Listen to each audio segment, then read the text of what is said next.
मासी, मुझे पापा के साथ जाना था। आपने मुझे क्यों नहीं जाने दिया? रचना ने रोते हुए अपनी मासी सविता से पूछा। तो सविता बोली, बेटा, तुम्हारी परीक्षा होने वाली है ना, छुट्टियां करोगी तो स्कूल में टॉप कैसे आओगी? ये कहते कहते सविता किचन का काम निपटाने में जुट गई। दरअसल ये सवाल रचना पिछले 2 सालों से अपनी मासी से पूछ रही थी, लेकिन रचना के इन सवालों का सविता जी के पास सटीक जवाब नहीं था, या शायद वो उसका जवाब देना नहीं चाहती थी। सविता भी जानती थी कि ये उसके सवाल का जवाब नहीं था, इसीलिए वो हमेशा उसके इस सवाल पर नज़र चुरा लेती। कभी कभी तो उसकी भी आंखें भर आती, एक गहरा दर्द उसके चेहरे पर पसर जाता। तभी सविता जी का बेटा प्रशांत उनका पल्लू पकड़कर हिलाते हुए बोला, मम्मी, खाना कब दोगी? तो सविता जैसे अतीत से बाहर निकलते हुए बोली, हाँ बेटा, अभी लेकर आती हूँ, तब तक तुम रचना को भी बुला लाओ। पर रचना तो हमेशा की तरह पार्क की उस खाली बेंच पर जा बैठी थी, अपने सवालों के जवाब तलाशने, जहाँ से हमेशा उसे निराशा ही हाथ लगती थी। कल से तो वो और भी दुखी थी। रचना अपने पापा के साथ बस अड्डे तक गई थी। कितने ही सवाल उसके चेहरे पर उभर आए थे। सब अंदर ही अंदर घुमड़ रहा था। जो बाहर आने को बेताब था, वो अपने पापा से बहुत कुछ पूछना चाहती थी और बहुत कुछ कहना चाहती थी, पर कुछ ना कह पाई। बस सर झुकाए पैरों के नाखूनों से मिट्टी कुदेरती रही। जैसे ही बस आई, रचना के पापा ने रचना की तरफ अपराध भाव से देखा। उनकी भी आंखों की कोरें सजल हो उठी। रचना चाहती थी कि उसके पापा कुछ दिन और उसके साथ रहते, पर उनके पास छुट्टी नहीं थी। उन्होंने अपना हाथ रचना के सिर पर फिराया और तुरंत बस में बैठ गए। बस और पापा दोनों रचना की आंखों से ओझल होने लगे थे और उसकी बड़ी बड़ी आंखें दूर तक बस का पीछा करती रहीं, तब तक जब तक कि पापा और बस दोनों आंखों से ओझल नहीं हो गए और फिर वहीं बैठकर रोने लगी। जब प्रशांत रचना को पार्क से बुलाने गया तो उसने देखा कि रचना एक बेंच पर अपने घुटनों के बीच अपना सिर छुपाए बैठी थी और रो रही थी, पर उसकी आवाज़ उसके गले में ही घुटकर रह गई थी। प्रशांत बोला, चलो रचना, जल्दी खाना खाते हैं, मम्मी बुला रही है। 1-2 बार बुलाने पर तो रचना ने कोई जवाब नहीं दिया, पर जब तीसरी बार और जोर से बोला, तब उसने अपना सिर ऊपर उठाया। आंखें लाल होकर सूज गई थी, गालों पर आंसुओं की धारा बहकर सूख गए थे। उसने कहा कि मैं घर नहीं जाऊंगी, तुम चले जाओ यहाँ से। अरे ऐसा मत करो, चलो ना, वरना माँ गुस्सा होंगी, प्रशांत ने उसे जबरदस्ती उठाते हुए कहा। तो रचना बोली, भैया, सच सच बताओ, आप जानते हो ना, मेरी माँ ने मुझे अपने पास क्यों नहीं रखा? मुझे क्या पता रचना, तुम बस यहाँ से चलो और मैं कुछ नहीं जानता। नहीं भैया, बताओ ना, आप ही तो कहते हो कि मेरी माँ मुझसे प्यार नहीं करती। हाँ, तेरी माँ तुझे सड़क से उठाकर लाई थी, इसीलिए तुझे प्यार नहीं करती। अब घर चलो चुपचाप। प्रशांत का इतना कहना हुआ कि रचना दनदनाकर खड़ी हुई और जोर से प्रशांत के हाथ को अपने दांतों से काट दिया। वो जोर से चीखा और घर की ओर भागा। उसे देखते ही सविता जी घबरा गई और दौड़ते हुए पूछा, क्या हुआ बेटा, इतनी जोर से क्यों रो रहे हो? मम्मा, रचना पागल हो गई है। क्या हुआ बेटा? तब तक रचना भी कमरे में दाखिल हो चुकी थी। मासी मासी, मेरी माँ क्या मुझे सड़क से उठाकर लाई थी? नहीं बेटा, ऐसा नहीं है। मासी, भाई कहता है मेरी माँ सौतेली है और वो मुझे सड़क से उठाकर लाई थी, इसीलिए मुझसे प्यार नहीं करती और मुझे अपने पास नहीं रखती। रचना के इतना बोलते ही सविता जी ने उसे खींचकर अपने सीने से लगा लिया और बोली, नहीं मेरी बच्ची, भैया को क्या पता, वो तो तुमसे चिढ़ता है ना। मैं तुझे ज़्यादा प्यार करती हूँ, इसीलिए। तू तो मेरी परी है और भगवान ने तुझे मेरे लिए ही भेजा है। क्या तुम मुझसे प्यार नहीं करती? क्या मैं तेरी माँ जैसी नहीं हूँ? सविता जी की बात सुनकर रचना बोली, माँ जैसी तो हो मासी, बल्कि उससे भी बढ़कर हूँ, पर फिर भी मेरी माँ मुझसे प्यार क्यों नहीं करती? पापा मुझे अपने घर क्यों नहीं ले जाते, जैसे सोनी दीदी और रिंकी दीदी रहती हैं मम्मी पापा के साथ? बेटा, तुम चली जाओगी तो प्रशांत को राखी कौन बांधेगा और मेरा इतना ख्याल कौन रखेगा? मैं अकेली रह जाऊंगी ना, इसीलिए वो तुम्हें नहीं लेकर जाते। अच्छा चलो, ये सब बातें छोड़ो और खाना खाओ।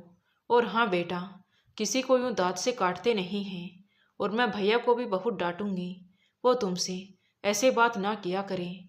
कहते हुए सविता ने रचना को खाना परोस दिया। उस रात रचना को सविता जी ने अपने पास ही सुलाया। दोनों बच्चों को सुलाकर सविता बालकनी तक आ गई और यादों के कटघरे से निकलने की सोच ही रही थी कि तभी रचना के कोमल हाथों ने उसकी उंगली थामी। उसने पलटकर देखा तो रचना उसके सामने खड़ी थी। उसकी आंखों में अभी भी वही सवाल था। सविता बेचैन हो उठी। 5 साल पहले सविता बड़े विषम हालातों में रचना को अपने साथ लेकर आई थी। सविता रचना की माँ कविता की बहन थी। उसने रचना को अपनी गोद में उठाया और बोली, तू अभी तक सोई नहीं है, मैं तो तुझे सुलाकर आ गई थी। तो रचना ने कहा, नहीं मासी, आज मुझे अपने सवालों के जवाब चाहिए। बताइए ना, आपने मुझे आज जाने क्यों नहीं दिया पापा के साथ? मासी, क्या हुआ था उस दिन? माँ के साथ आपका झगड़ा क्यों हुआ था? माँ ने आपको ऐसा क्यों कहा था कि सब तुम्हारी वजह से हुआ है? तुम्हें रखो इसे अपने पास। बताओ ना मासी। सविता भी अभी जैसे थक चुकी थी इन सवालों का बोझ ढोते ढोते। आज नहीं तो कल उसे सच बताना ही पड़ेगा। इसीलिए रचना से वो उसके अतीत की दास्तां सुनाने लगी। रचना, ये तब की बात है जब तुम इस दुनिया में नहीं आई थी। तुम्हारी बड़ी बहन सोनी आने वाली थी। तुम्हारी माँ ने फ़ोन करके मुझे बताया था तो बहुत खुश थी, लेकिन जब पहली संतान सोनी का जन्म हुआ तो तुम्हारी माँ का चेहरा उतर गया। मन से बेटे की जो चाहत थी, पर तुम्हारी दादी, पड़ोसियों और रिश्तेदारों ने कहा कि पहली संतान तो भगवान की देन है, बेटा हो या बेटी सब उसकी मर्जी है, इसलिए उसका आदर करो। पर हाँ, अगर बेटा हो जाता तो आगे की चिंता ना रहती। तुम्हारी माँ के होठों की हंसी जैसे आते आते रह जाती और उन्होंने पहली संतान को भगवान की भेंट समझकर उसे स्वीकार कर लिया। लेकिन जब तुम्हारी दूसरी बहन रिंकी के जन्म का समय आया तो तुम्हारी माँ पूरी तरह से आश्वस्त थी कि बेटा ही होगा। पहली बेटी को तो उन्होंने स्वीकार कर लिया था, पर इस बार बेटे की हसरत बढ़ गई थी। खाने पीने का भी खूब अच्छे से ध्यान रखा जाता। तुम्हारी दादी भी दिन रात पोते पोते की रट लगाए रहती और धीरे धीरे वो दिन भी आया जब तुम्हारी दूसरी बहन रिंकी का जन्म हुआ। पूरे घर में उदासी छा गई। पूरा परिवार सन्नाटे में था। खासकर तुम्हारी दादी और माँ, जो रिश्तेदार मिलने आए थे, वो भी जैसे शोक सभा में आए हों और तुम्हारी माँ के प्रति संवेदनाएं प्रकट करके चले जाते। दादी ने तो सर पकड़ लिया। अरे कहाँ से आएगा इतना दहेज? मेरा बेटा तो कमाते कमाते ही मर जाएगा। तुम्हारी माँ रिंकी को गोद में भी नहीं उठा रही थी। डॉक्टर ने उसे समझाया, पर उन्हें कोई फर्क नहीं पड़ा। घर आने पर भी उनका व्यवहार वैसा ही रहा। बच्ची भूख से तड़पती रही, पर तुम्हारी माँ उसे गोद में भी नहीं उठाती। तुम्हारी दादी ही तुम्हारी बहन रिंकी की देखभाल करती, पर जब पड़ोस की औरतें ताने मारने लगी और तुम्हारी दादी ने भी उन्हें समझाया, तब तुम्हारी माँ ने दूसरी बहन रिंकी को गोद में उठाया था। दादी कहती, अरे 2 बेटी हो गई तो क्या हुआ, फिर से बेटा हो जाएगा। तो तुम्हारी माँ सर झुका लेती और बहुत चिड़चिड़ी हो गई थी। शरीर कमजोर हो रहा था, पर इन सब पर बेटे की चाहत हावी थी। उसने खुद को फिर से एक बार तैयार किया, मन को समझाया, मैं किसी से कम थोड़ी ना हूँ, मैं भी बेटा पैदा कर सकती हूँ। हालांकि मन के किसी कोने में तीसरी बार भी बेटी होने का ख्वाब चल रहा था, पर पुत्र प्राप्ति का लालच किसी कांटे की तरह दिन रात उसे बिंध रहा था। बिन बेटे की माँ कहलाना उसे बांझ कहलाने से भी ज्यादा कष्टकारी लग रहा था। फिर 2 बेटियों की माँ कहलाना उसके मातृत्व को ललकार रहा था। नाते रिश्तेदारों के बीच उठने बैठने में उसे संकोच होने लगा।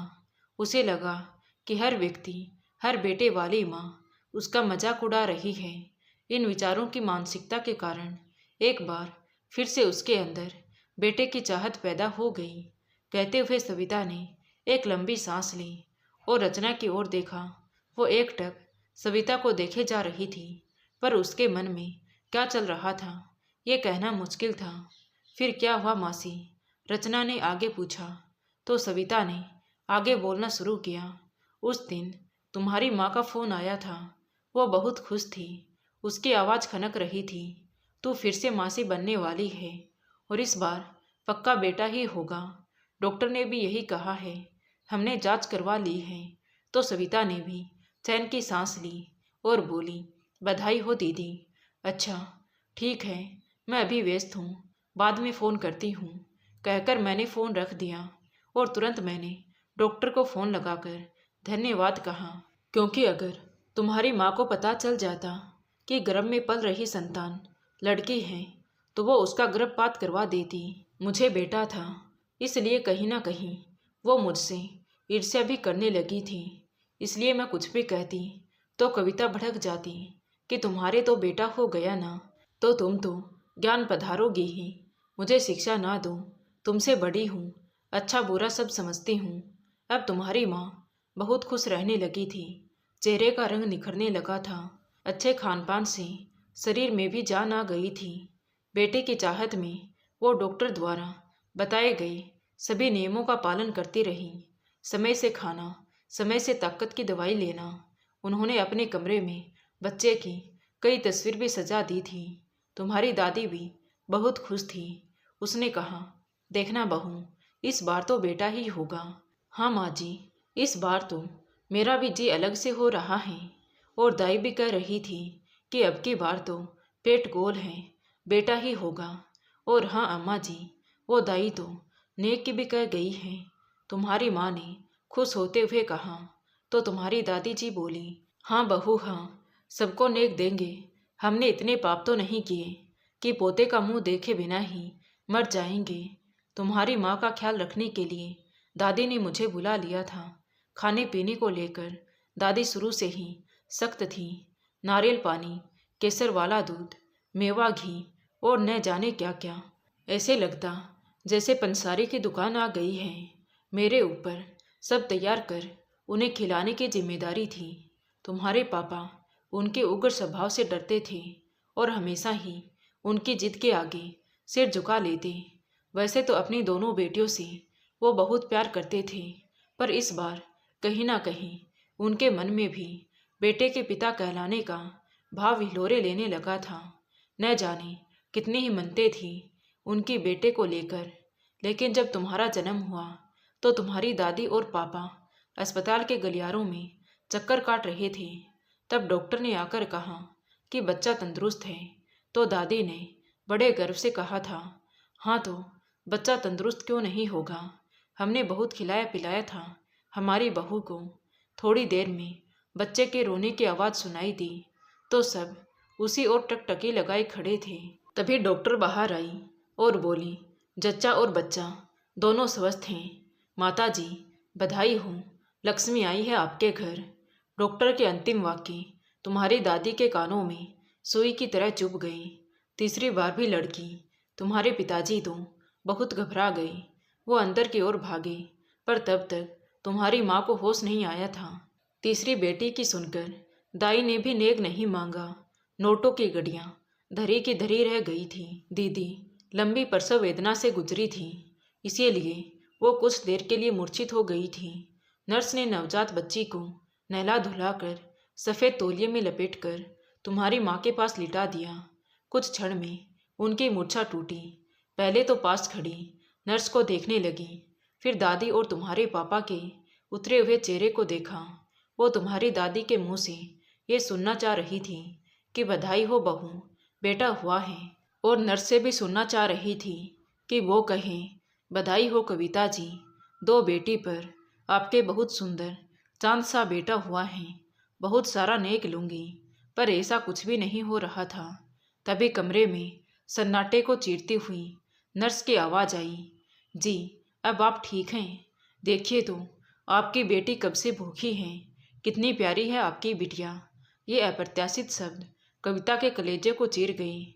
उसे अपने कानों पर विश्वास ही नहीं हुआ कि नर्स ने जो कहा वो सच है कि झूठ। पर सिस्टर, मेरे तो बेटा था, कहते हुए सविता आपे से बाहर हो गई।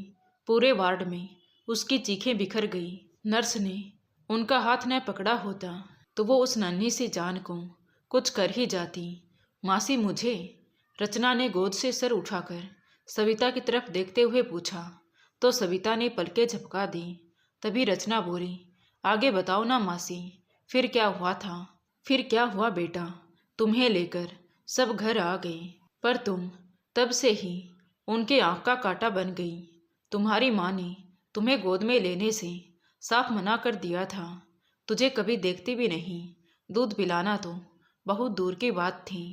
दादी तुझे गाय का दूध पिलाती थी। मैं सोचती थी कि काश ये मेरी बेटी होती, क्योंकि मुझे भी एक बेटी का शौक था। पर ये मेरे नसीब में नहीं था, क्योंकि प्रशांत के जन्म के समय ही डॉक्टर ने बड़ी ही मुश्किल से हम दोनों माँ बेटे की जान बचाई थी और ये कहा था कि फिर कभी ऐसी गलती ना करूं। एक बेटी की आस मेरे मन में ही रह गई थी, जो तुम्हें देखकर पूरी होती हुई दिखती। लेकिन मैं भी मजबूर थी। चाहकर भी मैं तुम्हें लाड प्यार और दुलार नहीं दे पा रही थी। जो मेरे मन में छुपा था वो तुझे नहीं दे पा रही थी, क्योंकि तुम्हें कोई भी प्यार से देखता या बात करता तो दीदी का वो दुश्मन बन जाता। इसलिए न चाहते हुए भी मुझे तुमसे थोड़ी दूरी बनाकर रखनी पड़ती। मैं तुम्हें छुप छुप के देखती और जब दीदी सो जाती तो तुम्हें गोद में लेकर बहुत प्यार करती। कई दिन बीत गए थे, फिर भी घर में मातम सा पसरा था। तुम्हारी बहनों ने भी तुमसे मुंह फेर लिया था। वो भी हमेशा यही कहती, मरी क्यों नहीं ये, तीसरी आई ही क्यों। कितना अच्छा होता अगर हमारा भाई आता, हम उसे राखी बांधती। तुम्हारी बहनों के पुराने कपड़े काटकर दादी ने तुम्हारे लिए नए कपड़े तैयार कर दिए। दादी तुम्हारी माँ बन गई। आंगन में एक खटोले पर तुम्हारा बिछोना लगा दिया। जैसे तैसे करके दूध की बोतल तुम्हारे मुंह में ठूस दिया जाता और इसी तरह तुम बड़ी होने लगी। इतना तिरस्कार और पेट भर दूध न मिलने के बाद भी तुम स्वस्थ थी। तुम्हारा रंग सबसे चटक था। बड़ी काली आंखें सबका ध्यान बरबस खींच लेती। पर तुम्हारी माँ का पत्थर दिल फिर भी नहीं पिघला। कुछ समय बाद मुझे भी वापस आना पड़ा, पर मुझे यकीन था कि दीदी तुम्हें भी अपना ही लेगी। धीरे धीरे समय आगे बढ़ने लगा था। तुम अब बड़ी हो रही थी। तुम्हारे स्वास्थ्य पर जरा भी फर्क नहीं पड़ा। कहते हैं ना, जिसका कोई नहीं होता उसका भगवान होता है। तुम बचा खुचा खाकर भी सबसे सुंदर और स्वस्थ दिखती थी। देखते ही देखते तुम 5 साल की हो गई। तुम्हारे पापा तुम्हें अपनाना चाहते थे, रिंकी और सोनी की तरह, पर शायद तुम्हारी माँ के आक्रोश के आगे हार जाते थे।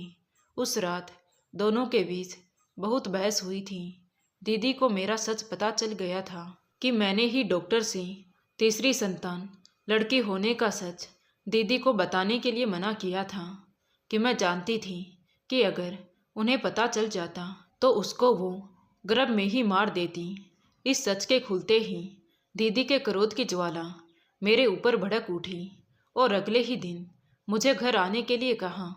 मैं जानती थी कोई भयानक तूफान आने वाला है। मैं प्रशांत को स्कूल भेज करके सब काम निपटा दीदी से मिलने के लिए पहुंचने ही वाली थी, पर उससे पहले ही वो सब हो गया जो शायद नहीं होना चाहिए था। तुम चाय का कप उठाकर रखने जा रही थी, पर वो तुम्हारे नन्हे हाथों से न संभला और ज़मीन पर जाकर टूट गया। दीदी को शायद ऐसे ही किसी मौके का इंतजार था। उनका वो झनाटेदार तमाचा मुझे आज भी याद है। मैं बस चौखट तक ही पहुंच पाई थी।